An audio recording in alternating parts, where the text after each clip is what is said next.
there, my name is Jasmine Sky, and I'm here today with the next of my NaNoWriMo writing advice series. Like every video in this series, the thumbnail was inspired by the NaNoWriMo song by Christina Horner, which I will link down below because it is great.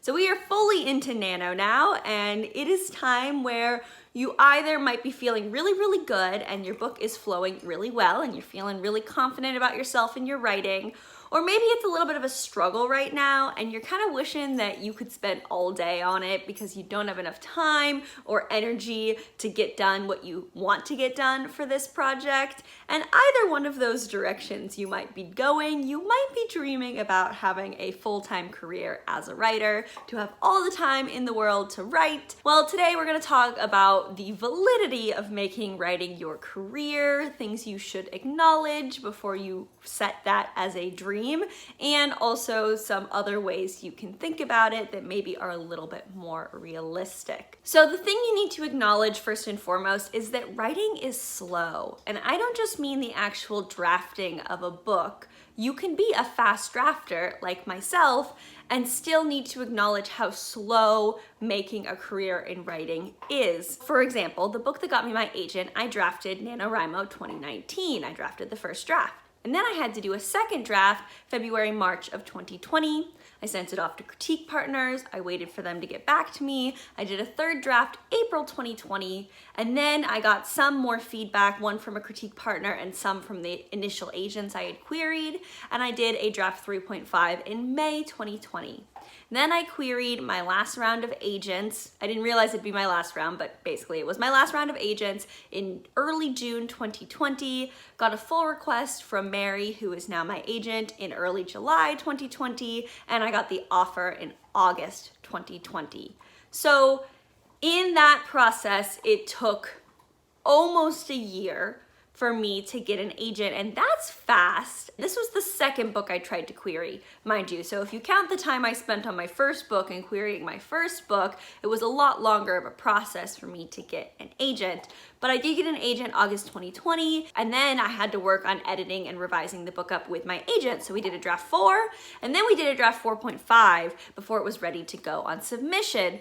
And who knows if it'll ever be published? It might not, right? That's how this game works. If you're going in traditional publishing, it's slow, it's uncertain, and it sometimes takes a lot of tries. Sometimes it's about timing and what book you write when and who's interested in that, which is not to say you should try to write to the market. You should write what you really care about, but sometimes what you really care about is not what the market is looking for. That was the case with my first novel I tried to query. It was a Greek mythology retelling. I thought it was pretty unique for a Greek mythology retelling, but the feedback I got was no matter how good the book was, Greek mythology retellings are just so hard to sell as a debut author, so it just didn't work out. So if you want to make writing your career, don't quit your day job tomorrow, because even once you do get your foot in the traditional publishing door and get a book deal, the likelihood of that book deal giving you enough money to live off of is small. And even if it is enough money to live off of, it comes in installments that you need to realize might be spread over several years. So what you look at might not actually be what you get immediately.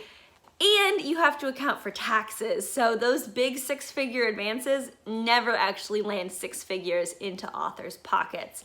So these are things you need to consider. If you are like me in the early stages of a potential writing career, don't think about it becoming full-time. It's just so unlikely and something that really should not be a goal that you have at this time.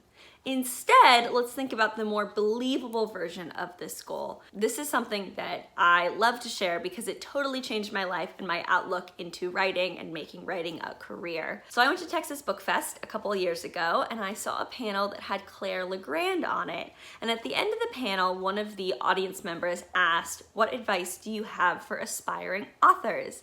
And Claire Legrand said something that I will never forget, though I will paraphrase it a little bit.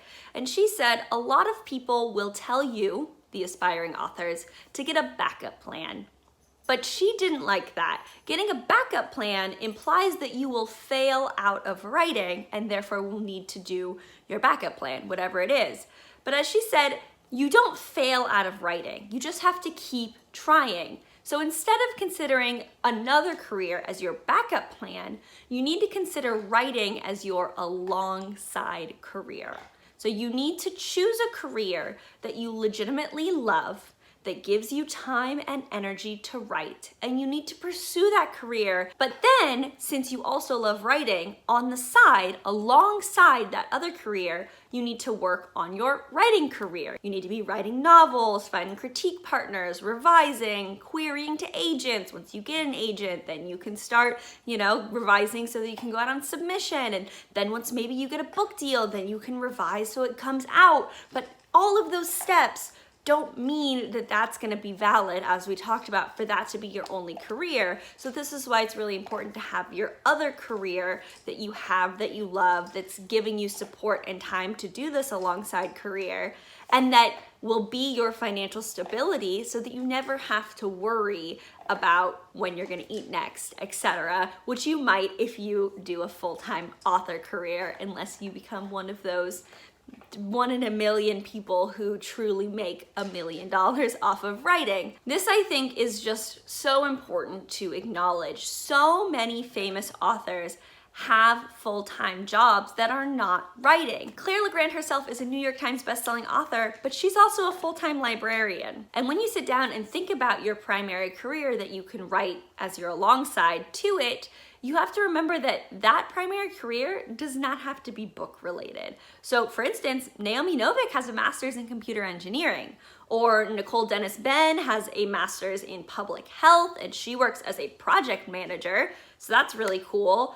T.S. Eliot was a banker, Josh Grisham was a plumber, and Douglas Adams worked as a private bodyguard, which I think that sounds awesome. Also potentially a really difficult job, but sounds awesome and sounds like you get a lot of good content, right? So there's a lot of career paths you could take, and whatever career path you do take, it could end up inspiring your writing. Yoon-Ha Lee has a degree in mathematics, and if you've read Nine Fox Gambit, you would see that in there. So I think it's really cool to consider this, consider your life as having your career, whatever that is, and having your alongside career of writing, and trying to come up with a balance that works between them and feeds off of each other. For myself, I work as an outreach coordinator, which I love. It gives me a lot of purpose in my main career, it pays the bills, and it also allows me to professionally develop my understanding of diversity, equity, and inclusion, which is something I care a lot about in my writing as well. So it worked out really well for me, and hopefully whatever you've decided to do is something that you really enjoy as well, or at least enjoy enough that you're happy to do it while you write as you're alongside. So to answer the question of should you make writing your career? Yes.